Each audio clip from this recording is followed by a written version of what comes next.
And we're live. We're back again. MMA Uncensored Live 14. Already 14th episode already on MMA Uncensored. So we've been having a lot of fun. We've been having a lot of great guests. And I just, again, want to thank everybody that's been tuning in. Followers, subscribers, thank you so much.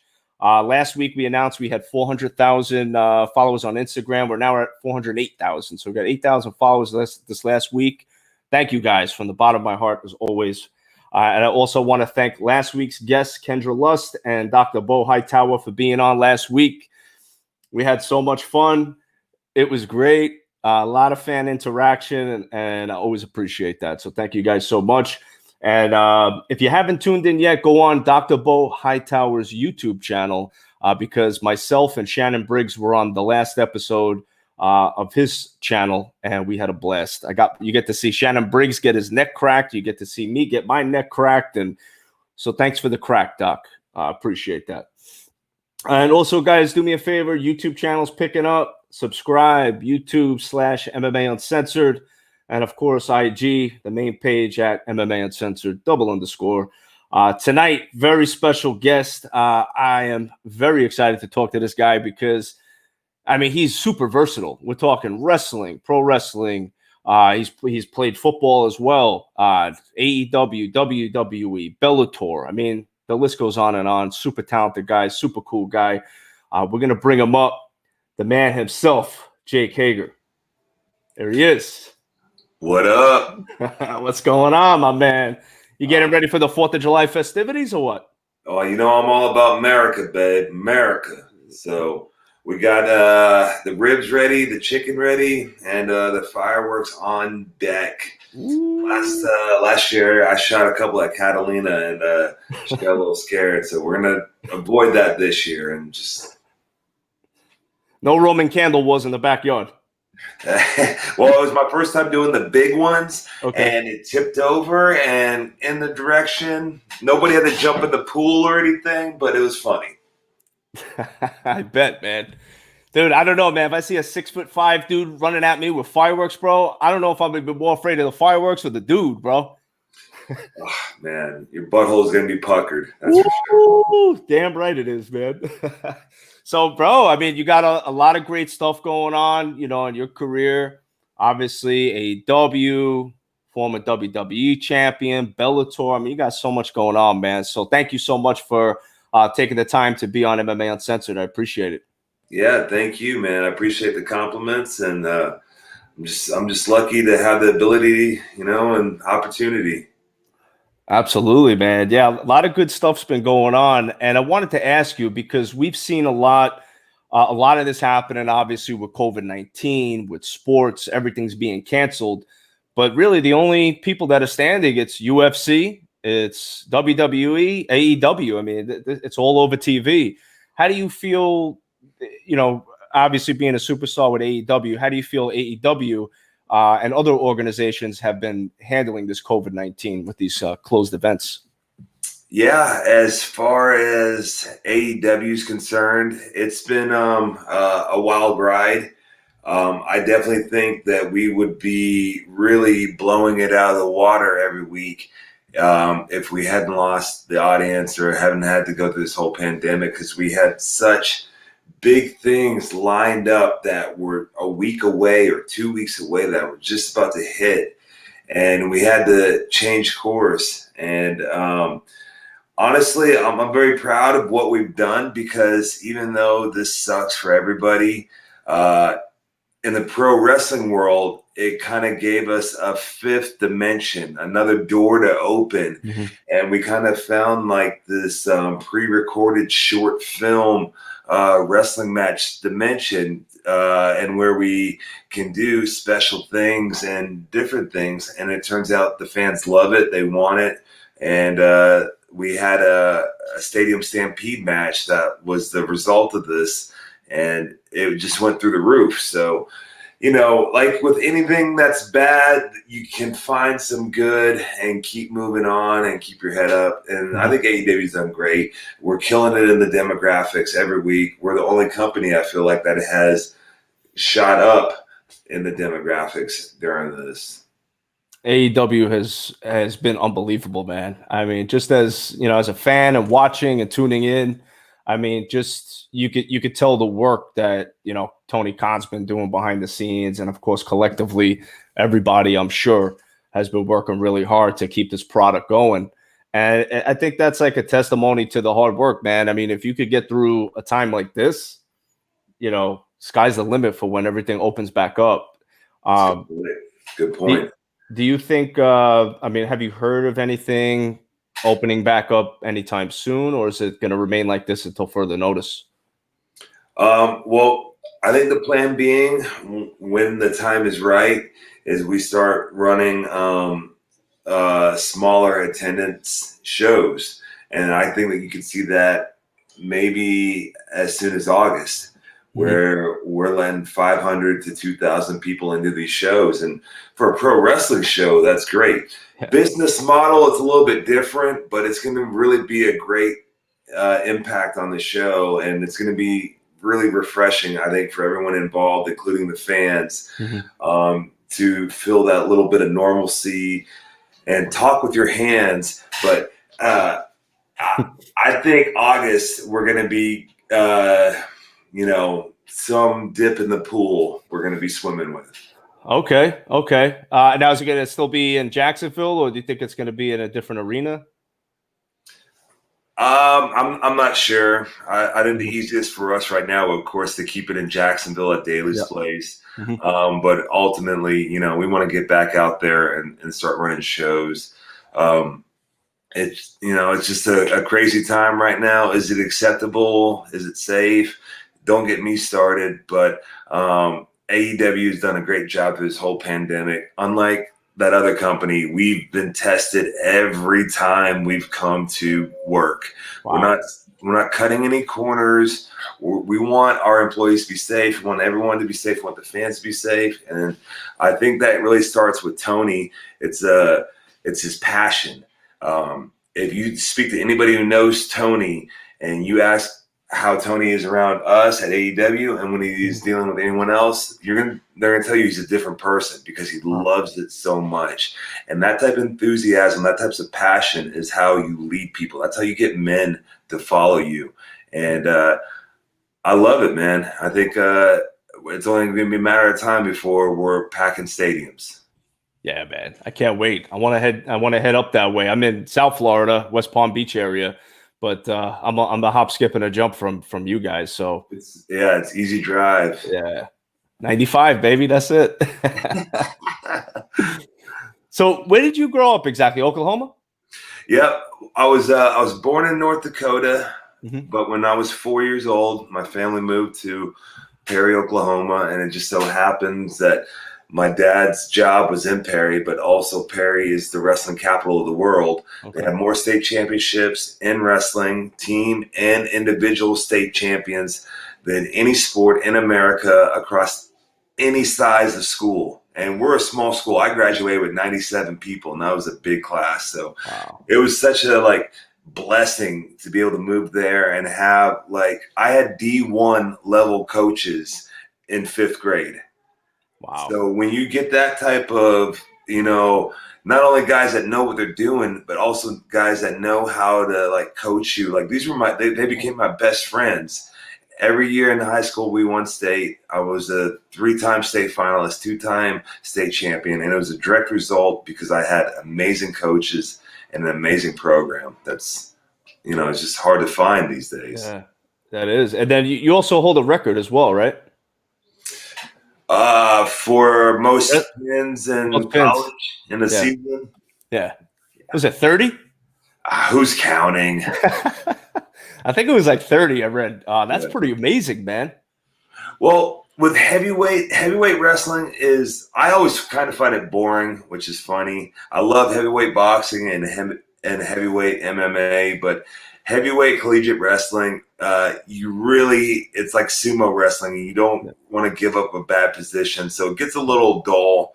But once you get on top of somebody, you really have an advantage because that weight at that amount of weight, it's not 145, it's not 175, it's 265, and that really like it becomes a factor, and you get that weight on somebody, you can use it to your advantage if you know what you're doing.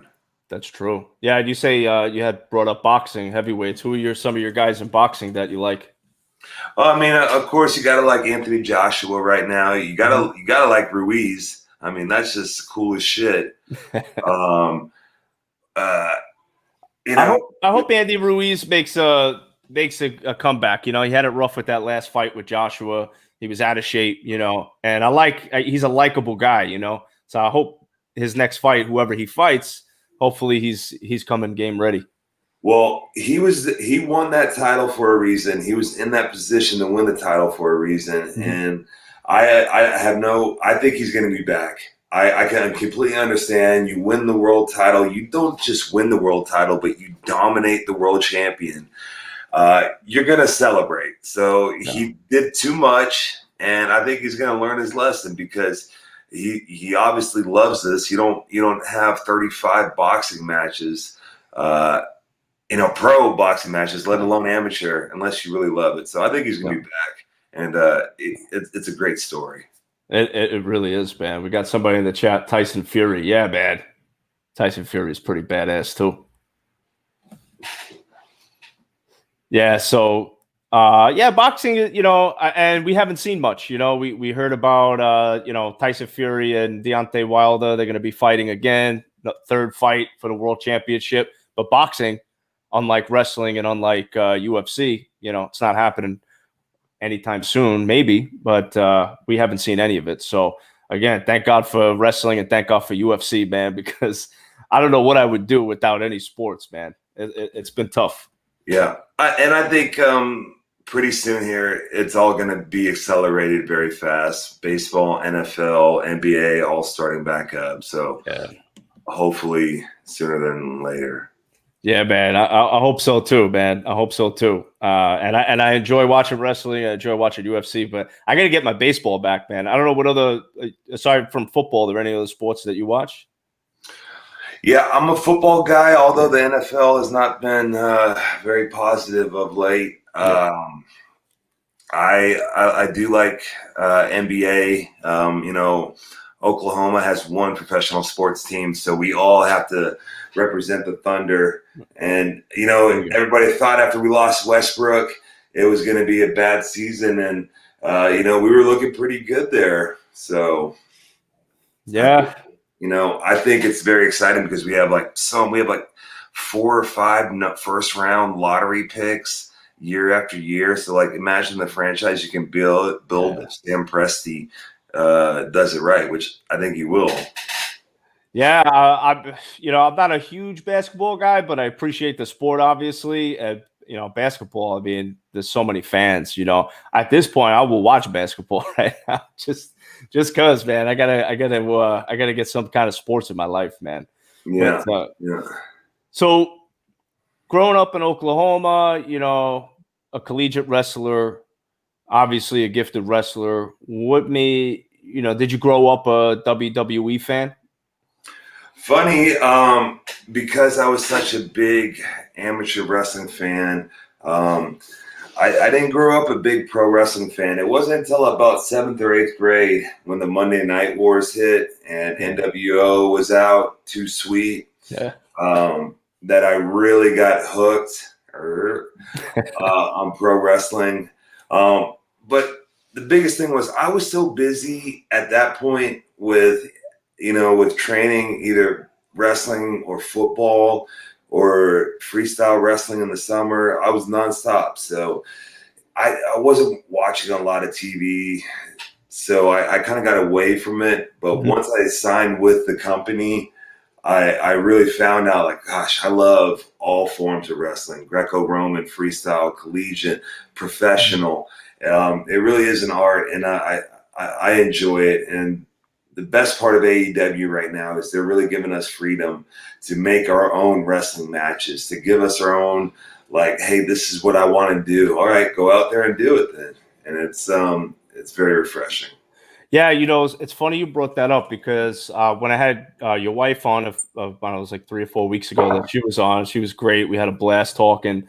That came up, the difference between What you guys noticed in WWE and AEW was the creativity. You know, where the wrestlers are able to have more creative power in AEW. Is that true?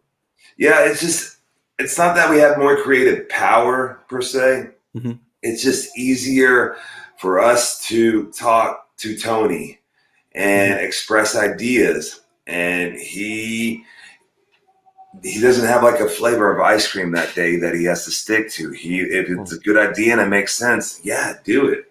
And so it's very refreshing, where in the past you would have to wait outside a door for an hour just for an opportunity to like nail your pitch of an idea, just to be turned down for something that's not as good. And it's just like, you know, at the end of the day, you're putting your body on the line. So you want to have your heart behind it too. And if they don't let you like do it the way you want to do it, it comes across on television and your product is less. And I think that's one of the advantages that AEW has, is because it comes across that we're all loving it and this is us. Yeah, I think that shows on TV, man, because like if you have an idea that you're passionate about, even if, you know, I mean, this is just my opinion. I'm not a pro wrestler, but you know, even if somebody meets you halfway and you're doing something, it's going to show. You're going to see yourself and your character, you know? So yeah, man, I could see that being frustrating when you don't even have a say. Well, because we all sacrifice so much time away from our families and our bodies. So it's like you want to be moving in the same direction, working together. And AEW does a great job of giving you assets to accomplish that. That's what's up, man. Yeah, I like to hear that. What about like growing up? I know you mentioned the Monday Night Wars. We all watched that. I mean, me and you were around the same age. You know, Monday Night Raw, Nitro. I mean, that was like the best time, in my opinion, in wrestling as a fan. Loved it. Who were some of your guys growing up that you looked up to, and just like some of your favorites? Well, Oklahoma household names. You got Danny Hodge, the only wrestler to be featured on the cover of Sports Illustrated. Wow. Never taken down in college. Golden Gloves boxer, and then went on to have a stellar pro wrestling career with Bill Watts. Dr. Death, Steve Williams. Hell yeah. Just like strikes fear into any 7-year-old in Oklahoma still to this day. So cool. You know, 2-time All-American in D1 football and All-American and wrestling. And it's just incredible that both of these guys somehow came through on my career and I got to work with and help me get to where I was. And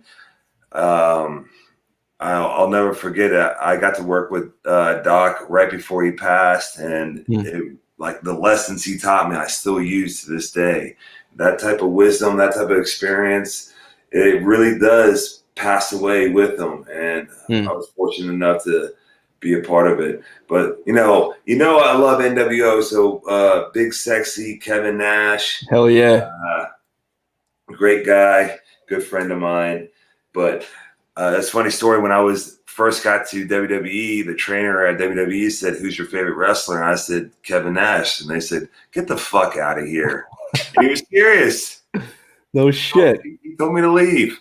I don't know what his heat was with Big Sexy, but what? Wait, who told you that? Just somebody. Okay, you know, when gotcha. I first reported at WWE. Wow, that's crazy, man. Yeah, don't let a little truth get in the way of a good story, all right, Joe? Damn, man, that's pretty crazy. But yeah, I like the NWO. Obviously, Hall and Nash when they came in, and Hogan turned heel. I mean, nobody's ever gonna forget that. You know, that was one of the best moments in wrestling, man. It really was, and I really think right now pro wrestling is just as popular, if not more popular. Maybe not in the television ratings. It's not, we're not competing with them. They were like almost 5 and 6 when they would go. But worldwide popularity, are we just as big? I think right now pro wrestling is bigger than the 1980s, bigger than the 1990s, and definitely bigger than the early 2000s. It's just, it's accepted now. It's cool to be a pro wrestler. It's cool to be a pro wrestling fan. And it really has been like a snowball effect for us. Yeah, and then Jake, you also with social media, it's another huge platform that's incorporated into it, where it wasn't like that. If the Attitude Era had social media, who knows? It would have been insane, but they didn't. You guys got it. This era has it, so it's just a whole new spectrum of reaching people all over the world, man. If you don't have cable and you're in another country, you still got internet, man. You could tune in on IG, Facebook. You could catch highlights. You could go on YouTube. So yeah, I agree with you, man. There's a lot to the fan base right now in wrestling. That's a great point. So maybe we're growing in popularity, but it's just so easily available to watch that it has just grown into it. So I love that point. Thanks, man. Yeah, I've always thought that too, man. Social media has such influence. Like I can't do what I do without it, right? What would I be able to do? Something else. But combat sports in general, I feel like their social media fan bases are very strong. Pro wrestling, we thrive on social media promotion. MMA is definitely right there behind us. It's cool to see the differences between pro wrestling fans and MMA fans, and it definitely comes out online.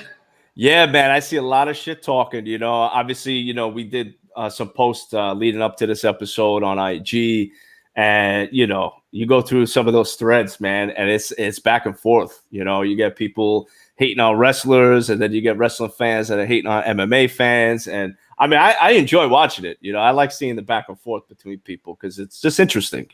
But each fan is passionate. If you could sit back and take the emotion out of it, I guess it's entertaining.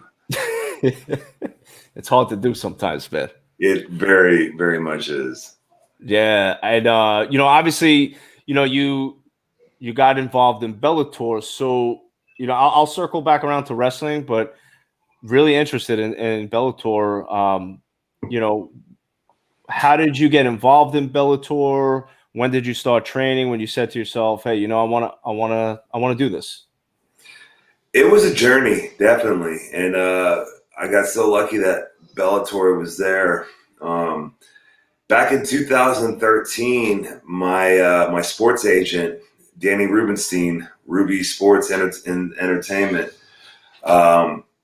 he was in Tampa where I live, and UFC was running a fight there, and my college roommate, both of our college teammates, was fighting that night. We wrestled together, and so my wife and I went to the fight. We went there with Danny, and we watched Matt Grice, and it really planted the bug. Oh, wouldn't it be cool if I could pro wrestle and do it? And so it took about 5 years, really about 4 years, to really get to the point where let's do it. And there was a number of things, job discrepancies, but really it came down to in 2017 that they were trying to determine my value, and it was either let them do it or take what the prime of my life and go and show them my value. And of course I got a chip on my shoulder. I'm highly competitive. So I was leaning that way, but it was really Catalina that was the big influence on it. She has always been a big MMA fan, and she just knew that this crossover would work. She believed in me, even though I was out of shape and I hadn't wrestled competitively on a high level, and in 10 years I was all entertainment at that point. And it was a very tough decision, but I'm so glad I made it, because that was in 2017. We're all right, we're gonna leave WWE. And this was January. It wasn't until March that they finally granted it. So at that point, we already knew we're going into MMA. This is going to be our crossover. And I got so lucky that I got people like Josh Rafferty around me. He's been in every battle with me because, brother, I needed it. I was the farthest thing from a professional fighter at that time. Diet, drinking, partying. It was a lot. I really needed to change my life. And MMA, threatens your life. But at the same time, it really saved mine because I needed to get in there, get back to who I was, get back to training. And really, that hard training and that regiment, dude, I mean, I can't express enough how thankful I am to have the opportunity to be an MMA fighter because it's truly who I think I am. And I'm going to make a bigger splash in MMA than I am in pro wrestling. I'm not stopping or slowing down by any means. That's what's up, man. I think that it was really cool what you said that, wrestling, partying and getting into MMA, although, like you said, you put your life on the line, it saved your life, man. It kind of encouraged you to train better, eat better, less partying. How have you noticed the change in yourself as a pro wrestler now that you've incorporated the MMA training into your lifestyle? What have you noticed that's changed behind the scenes in wrestling for you? Yeah, great question. I just feel more focused when I'm training for MMA, when I'm in fight camp, and it just makes every part of my life better. The technique between pro wrestling and MMA is very similar. Mm-hmm. So it's easy to, take a knee on belly and bring it into pro wrestling, which a lot of people don't do. And I'm a tall guy. I hate to bend over. I love knee on belly. Come on, So it's cool to find like the little aspects we can do. Like I changed my finish into the rock bottom, into the arm triangle. Very cool finish. Yeah. And the process to get there is all like, hey, what works? Let's try it in this match. Hey, it would look better. So. They intertwine so close. I just want the fans to agree on that because they're like, no, we're so different. Yeah, man, and I like what AEW is doing too with the style, how they build the fight up. It had you have the press conferences, even the announcing, putting your record up, these changes, these things that we don't normally see in pro wrestling are being done in AEW, and it's got that MMA display, that feel, so I like that. So that's a good point that you made, that you're bringing in these particular maneuvers into pro wrestling as well, so you can get that familiarity. Don't mind me, but you know where I'm getting at. But I like that, man. That's pretty cool. Hey, I mean, I got a list, bro. So I got a thick Brooklyn accent, and I try so hard to hide it while I'm doing the podcast. And some words I just can't say without the accent. So anything with an R in between, I always have a hard time with that. You're telling me Joe Miggs is from Brooklyn? I would never have guessed it.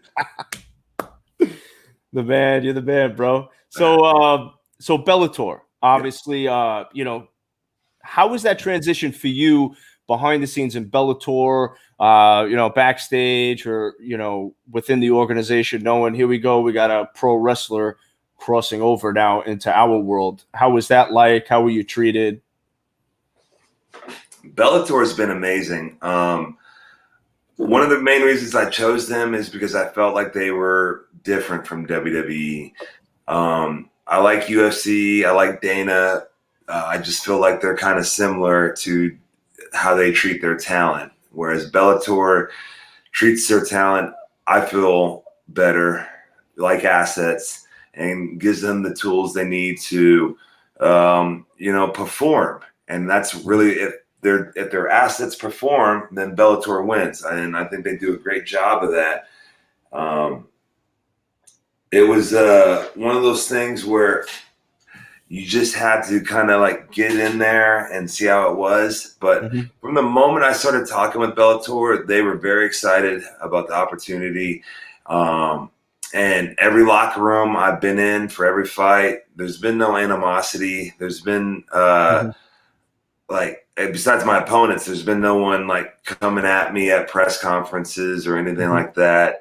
I've been on a couple fights with Juan Archuleta, with AJ McKee, and I really like vibe with both those guys. I'm going to go out there in Cali and train with them. I mean, why wouldn't you want to be like either one of those guys? So I think it's very cool. The roster that Bellator has, definitely has some up and coming stars on it.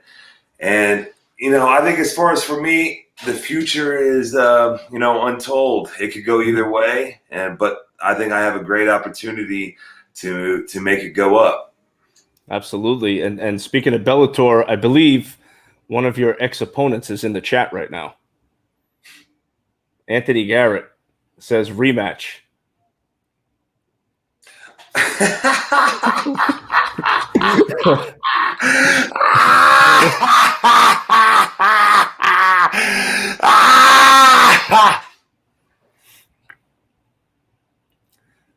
There you have it. There you have it. Just a laugh, no words. There you have it.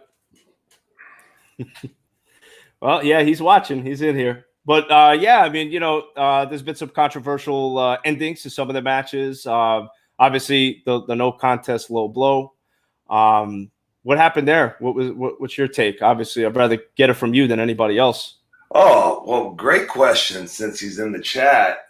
Well, here's a story that Mr. Garrett probably doesn't want everybody to know. The guy who wrapped my hands that night is from Kansas, so he's been on fights with Mr. Garrett. And the guy he's wrapping my hands, he tells me this. I'm like, oh, cool. And I just say, I'm not really worried about what his weakness is, but just make a conversation. I'm like, hey, what's his weakness? And Mr. Garrett, you're not going to like what he said, but I'm going to repeat it verbatim. He said, you're a bitch and that you're going to quit. And lo and behold, you proved him correct. You're a bitch and you quit. You wasted everybody's time. The fact that you want a rematch is fucking sickening. So he told me exactly that the guy was going to go out there and quit. And then he went out there and quit. So it's just like, I'm not gonna waste my time with that. I think at this point, people want to see me get tested. They want to see me get pushed to the limit, and they want to see what I can do. And obviously, that's not Mr. Garrett. Yeah, you had another fight too. Excellent ending to it. Triangle choke. Obviously, you were holding on a little too tight there for a little too long after the match was already decided. What happened there? A little mix-up? What was the deal with that? Either way, it led to a great promo. You can see my name. We used that promo, by the way. Well, if you watch the video back on that one, I know you guys are pros, so you will see that Mike Beltran is a great referee. Yes. But the guy hit my shoulder once, and then Mike grabbed his hand and didn't grab me. He grabbed my opponent's hand and stopped him from tapping me. So I didn't feel anything. Okay. And before the fight in the locker room, Mr. Beltran, who's a friend of mine, guaranteed me he would get me off of him. He said, do not release until I get you off of him. So as a young fighter, that's all I need to hear. It's like, I'm not in there to hurt anybody. I have kids. I want everybody to go home to their families with money in their pockets. Mm-hmm. I'm not a dirty guy. But, that dude, I can't even remember his name, gave me every reason in the book to be a dirty fighter, even though I didn't. Well, what was the reason for that? Oh, from the moment he took the fight, he was running his mouth online, running his mouth at the press conference, even though he showed up with not shaven, wearing flannel, He was quite the character, but he gave me every reason in the book to insult him. Whew. Yeah, I saw the fight, I saw the ending. Yeah, man, promo was great at the end of the fight, though. That was good. That was really good. That gave me that wrestling feel when you cut that that's promo. The best time to cut a promo is right when you get done with the fight. You're just feeling it, and so anything you say, you can't even think about it. It just comes out, Mm-hmm. And I don't mind MMA without audiences. I think it's really cool. You really get to feature on the technical aspect of it, Yeah. hear the coaching, hear the impact. Right. But the fighters do lose an opportunity, a golden opportunity, which you earn. You have to earn in that case that Mhm. 30-second window of mic time where you have that golden promo time where you can advance your brand as a fighter, where you can make a moment such as the rock hard moment. Mhm. It's a really big thing. It's almost as big as the money that you get from winning the fight. So I hope MMA does get back to fans in the audience very soon. Yeah, man. Yeah, it is interesting to watch MMA now, especially UFC's been on TV. Dana White's been doing a fantastic job. They got Fight Island coming up next Saturday night, which I can't wait to see. But yeah, it's cool to watch because you're hearing the cracks, man. You're hearing the kicks, you're hearing the punches, you're hearing the screams, you're hearing the corners talk to one another. So it really gives you a different aspect, and you feel like you're really, really involved, in the match itself. But to me is nothing like the fans, man. Just having the fans there and having that atmosphere, the roar of the crowd. It just I don't know, it just brings more drama to it. Yep, the big fight feel. It's just like it's got to have fans at it to have that big fight feel. Even though MMA can pull it off easier than pro wrestling. Pro wrestling, we need the audience there, definitely. Yeah, for sure, man. And the fans are a big part of the show. They're a big part of the show, and that's one thing. That's another silver lining of the pandemic BS. Mm-hmm. Is that it really highlights how much of the part of the show that they are when they're Yeah. not there. And like I touched on before, it gave us a new window to go down with the pre-recorded short film style wrestling. Mm-hmm. But like you can only do that in bits and pieces. You got to stick to what really is on the marquee outside. That's wrestling, and you got to put it in front of fans. Yeah, man, that's so true. I mean, we saw the Undertaker's last match with AJ Styles. They went with that style, that cinematic style. Yeah. I guess you got to do what you got to do in these times, man. You got to get creative and you got to do different things. AEW has been doing great, and I'm looking forward, obviously, to see more of that. And then, obviously, you just had a big match, TNT Championship against Cody Rhodes. Great match. Thank you, sir. Ending, very controversial ending to that match. You had the submission lock, the referee pins. What happened there? You saw the Uranagi slam. Mm-hmm. I locked in the arm triangle. He had the desperation roll temp, but as anyone in jiu-jitsu knows, you can still get choked out from the bottom position of the arm triangle, which I held on and still applied. He was not in control. Like, if you're in a submission, how can you possibly be controlling me? Right. So I think some details are going to get worked out with the AEW brass. They suspended me for 10 days. You knocked out the referee, bro. Why you got to knock the referee out, man? He can't handle that.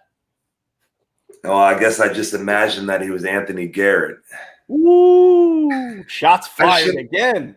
I shouldn't even say his name. He's in the chat, man. He's firing away in the chat. I can see it. Can we block him? Can we mute his bitch ass?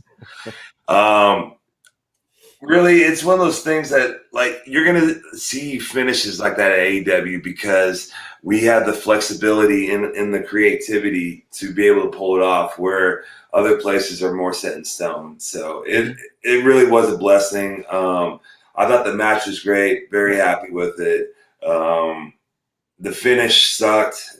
Bullshit. But until I start my own wrestling company, what are you gonna do? You got a good company you're with for sure, man. Absolutely. And yeah. Great match. Both you guys, you put on a great show. Cody, super talented, the whole crew, man. How'd you get involved with the Inner Circle? Because, Jericho, man, I mean, that guy is just as legend as they get, So how did that all come about for you? Because you had a big impact when you came in. Best in the world, Chris Jericho. So it just turns out, Chris and I have known each other forever. Mm-hmm. And Chris has also known Dave Bautista. I've also known Dave Bautista. And my head coach, Josh Rafferty, season 1 UFC Ultimate Fighter, over, I think, 15 pro MMA fights for he was training me. And right before my first fight, Dave's gym finally got finished. So it worked out perfectly that I had my first training camp in Dave's gym. So we had a 3-month training camp, had the fight, it went glorious. They had me prepared, they had me tuned in. And then after that, Chris started training with Josh Rafferty. And Josh is a personal he's a mad scientist. Really? The plyometrics, the explosiveness, he just knows it all. Like, this has been his passion for the last 20 years. And now I get to steal all his hard work. And so he started training Chris after the first fight, and they were really getting into it. This is in the period where Chris developed the Judas effect through his training with Josh. Which Chris's back elbow is one of the best. If that was in MMA, it'd be one of the best. And then after the second fight, we started bumping into each other more and more at Dave's gym and just started talking more. And of course, after every fight, I knew AEW was coming. Mm-hmm. I'm putting it out there in all the interviews, just teasing, having fun, spreading little seeds.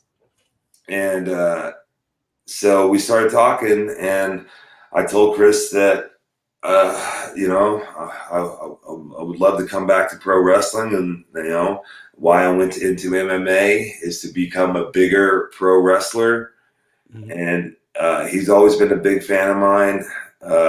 Him and I have had multiple matches. One time, I think it was like 2014 or 2015, Chris and I wrestled 3 weeks in a row because Vince loved the match so much. We wrestled one on Monday Night Raw. We tore it down. He wanted it the next night on Friday Night SmackDown, which we filmed on Tuesday. Okay. And then the following Monday, he's like, let's go again. Swagger Jericho again. And so we really have good chemistry. We're both stiff pricks. We like to hit the shit out of everybody, really lay it in. And so our styles work well. And it was really cool how it worked out. Literally, Chris said, I'm his guy. Wow.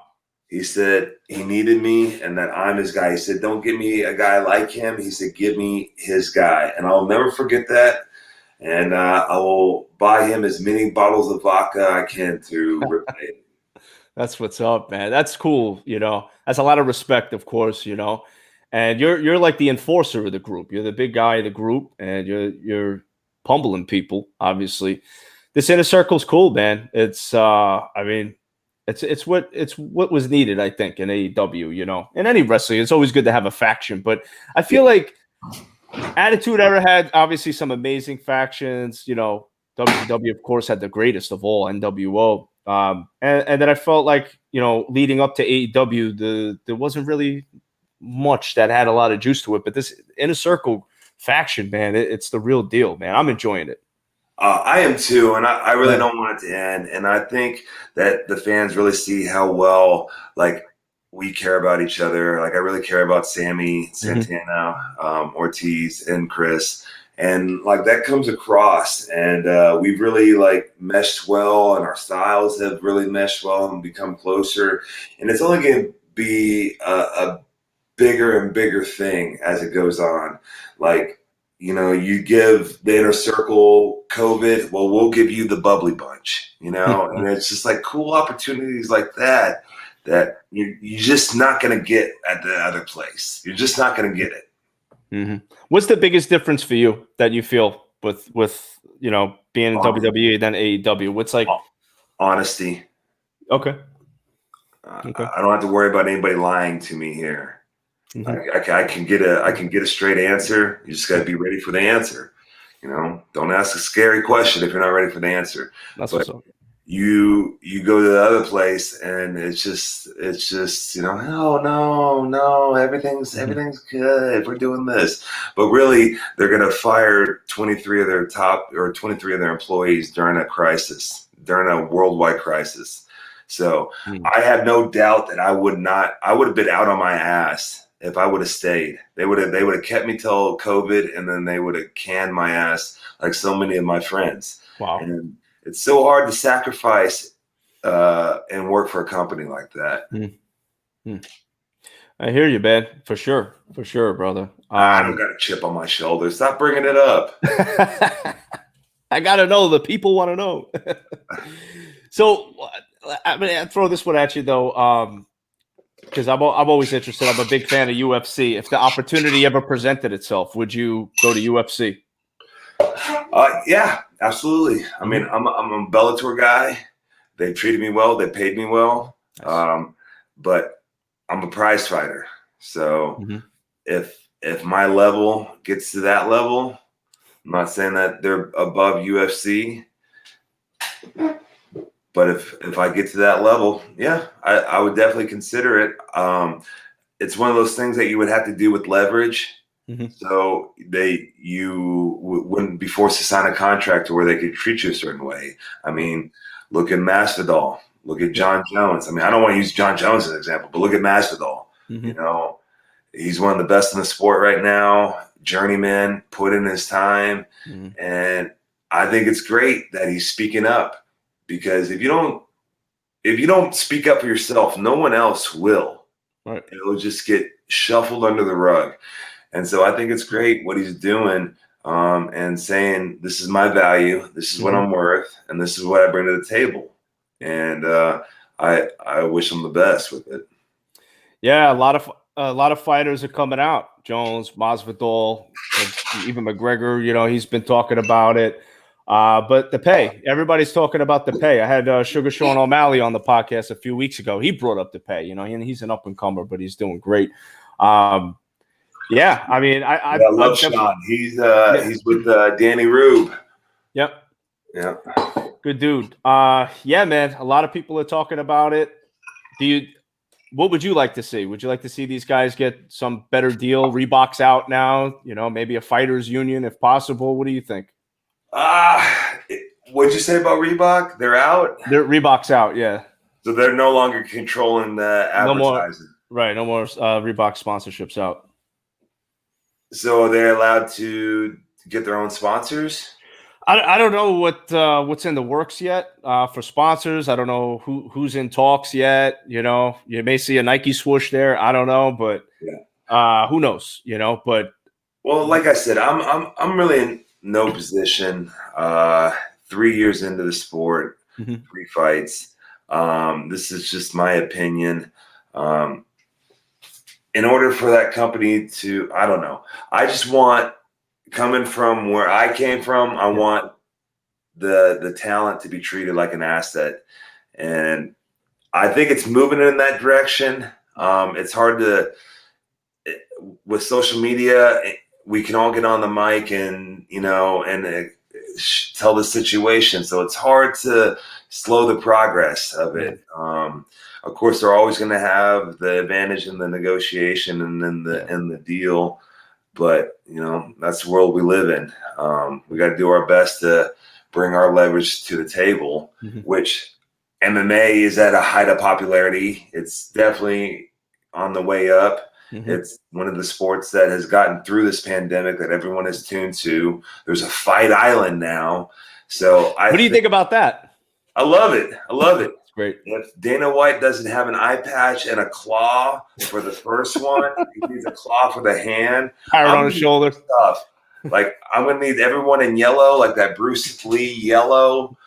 I think it's only going to be more and more where fighters are brands and they're household names. And so you're not going to be able to do this stuff with them. But it's one of those things where you got to have leverage. Lucky for me, I went pro wrestling first and I got a name on television. So it gave me some leverage. Some. we've seen guys like Brock Lesnar make the transition, successfully. He won the UFC heavyweight championship, so it can be done, and it's obviously you're doing it. I'm going to throw 5 names at you, 5 random names. You tell me what comes to mind when these names pop up. Vince McMahon. What pops up? Whatever comes to mind. Regret. Okay.